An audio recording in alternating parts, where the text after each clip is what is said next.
Hari ini saya akan sedikit berbagi tentang strategi pembelajaran numerasi sesuai dengan rapor pendidikan kita yang warnanya masih kuning, sedang sih sebenarnya, naik dari tahun sebelumnya. Nah, tahun ini 63,33 ya. Seharusnya target kita itu 7 ya, lihat ya. Mudah-mudahan dengan berbagi ini Bapak Ibu nanti semangat mengajarkan numerasi kepada anak didiknya. Nah, pengantar bahwasanya numerasi adalah kemampuan berpikir menggunakan konsep, prosedur, fakta, dan alat matematika untuk menyelesaikan masalah sehari-hari pada berbagai jenis konteks yang relevan. Mungkinnya numerasi dalam pendidikan dasar, tantangan yang dihadapi dalam pembelajaran numerasi untuk anak SD. Jadi disesuaikan saja tingkatnya. Kalau mungkin kelas 1 kita menggunakan konsepnya yang ringan-ringan saja dan berhubungan dengan kehidupan sehari-hari dan yang ada di sekitar kita. Mungkin mengumpulkan daun beberapa lembar ya dan menghitungnya itu bisa Bapak Ibu ya. Kemudian mungkin kalau dulu kami sekolah membawa lidi, Bapak Ibu juga mungkin seperti itu ya, lidi diikat ya. Nah itu. Kita lanjut. Tujuan pembelajaran numerasi meningkatkan keterampilan dasar matematika anak, menghubungkan konsep numerasi dengan kehidupan sehari-hari, membangun rasa percaya diri anak dalam menghadapi masalah numerik. Pendekatan dan strategi, pendekatan konseptual, menggunakan situasi nyata yang dikenal anak untuk menjelaskan konsep numerik. Nah, ini yang berkaitan dengan kehidupan kita sehari-hari yang berada di sekitar kita. Jadi Bapak Ibu tentang numerasi ini tidak harus di dalam kelas dan menuliskan angka, tapi Bapak Ibu bisa bawa keluar dengan mencari daun atau mengumpulkan satu kelompok berdua, bertiga dan lain sebagainya. Kemudian pembelajaran interaktif melibatkan anak dalam aktivitas yang melibatkan perhitungan dan angka secara langsung, main ular tangga ya, lompat-lompat dengan meletakkan bilangan-bilangan juga bisa Bapak Ibu ya. Kemudian permainan edukatif, teknik mengajar numerasi. Yang pertama penggunaan alat peraga, menggunakan benda nyata seperti blok, koin atau kartu untuk memvisualisasikan konsep numerik. Kemudian menerapkan pendekatan konseptual, memberikan konsep atau situasi nyata yang relevan bagi siswa, sehingga mereka dapat menghubungkan konsep matematika dengan kehidupan sehari-hari. Misalnya contohnya apa nih Pak Muklis? Yang kelas tinggi nih biasanya sudah bisa menghubungkan.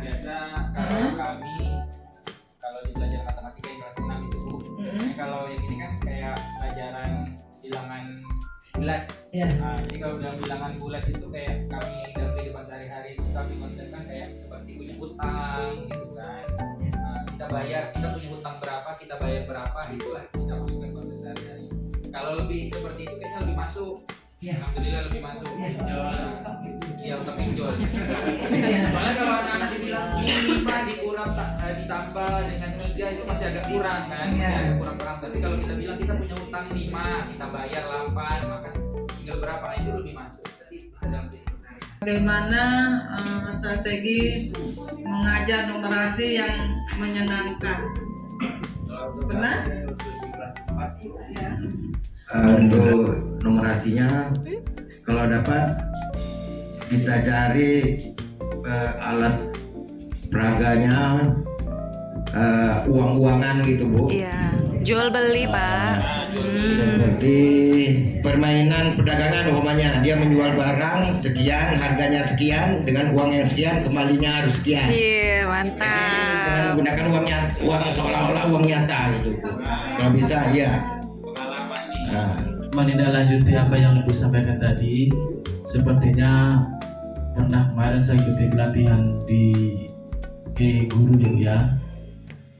Kalau dimasukkan ke sehari-hari mungkin menurut saya masuk. Cuma ke tujuan pembelajarannya kita harus disinkronkan juga gitu. Jadi modelnya itu namanya SEM, Sport Education Model. Jadi di situ kayak bahasa Inggris ya Bu ya. Oh, bahasa Inggris Bu. Jadi contohnya seperti ini hanya gambaran aja. Misalkan materi kita bola voli gitu.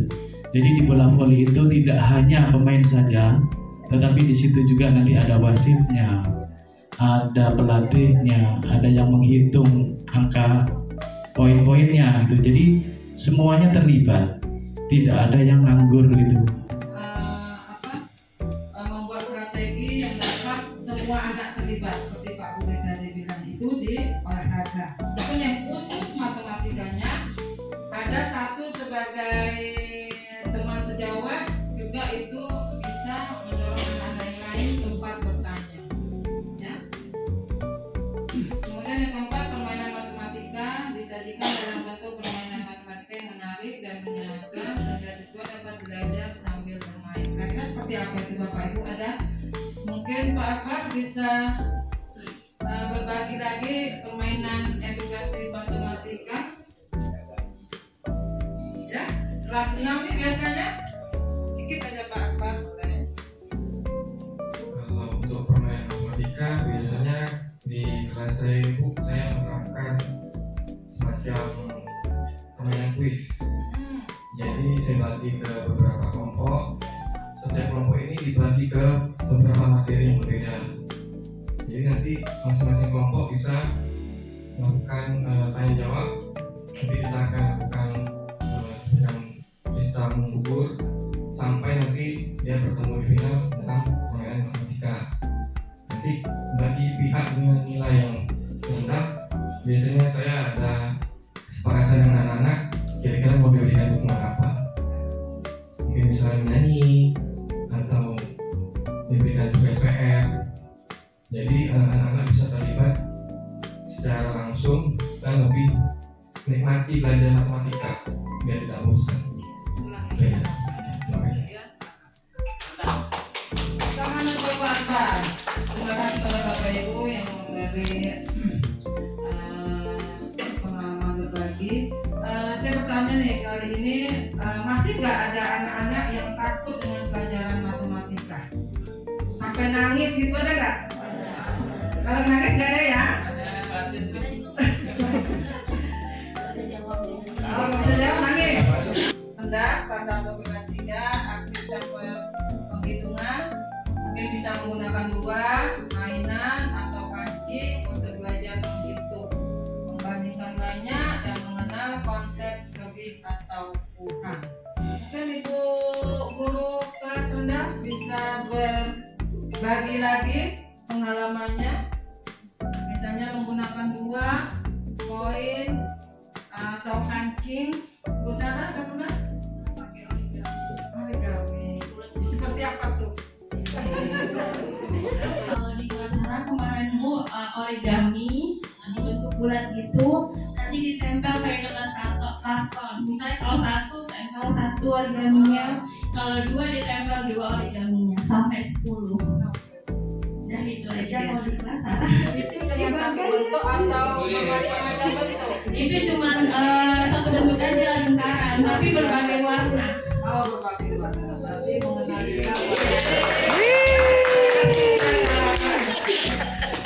Kemudian yang kedua, membuat pola.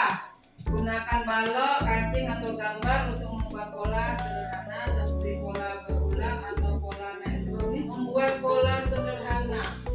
Oh, itu yang bola bulat habis itu segi panjang itu segi 4 satu kerucut satu tumpang nanti setelah itu dikosongin setelah ini apa lagi gitu. Jadi ada polanya tuh, misalnya habis ini kita pertama segitiga lingkaran terus persegi panjang, nanti diulang lagi ya segitiga lingkaran persegi panjang. Kalau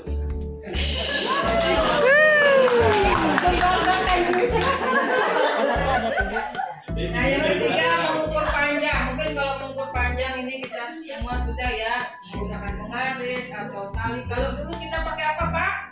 Jengkal. Berapa jengkal? Kemudian ada lagi depan. Ya mata.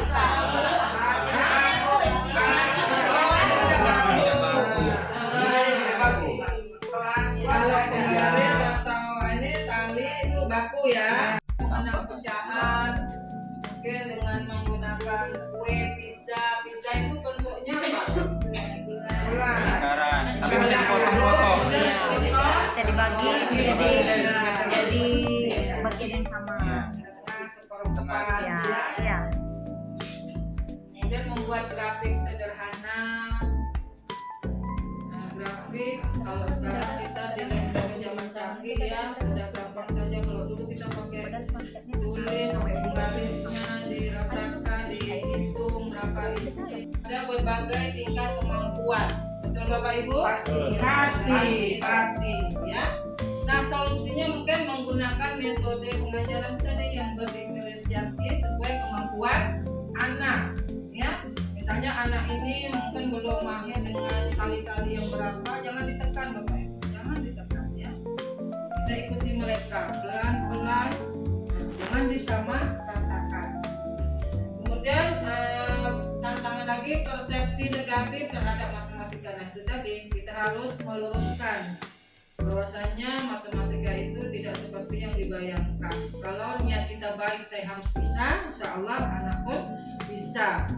Nah caranya bagaimana kitanya lagi menghadapinya, jangan langsung di marah-marah atau dijewer. Dengan guru dan lingkungan sekolah untuk menciptakan pengalaman belajar yang positif ya. Jadi semua tergantung dari dukungan guru dan lingkungan ya.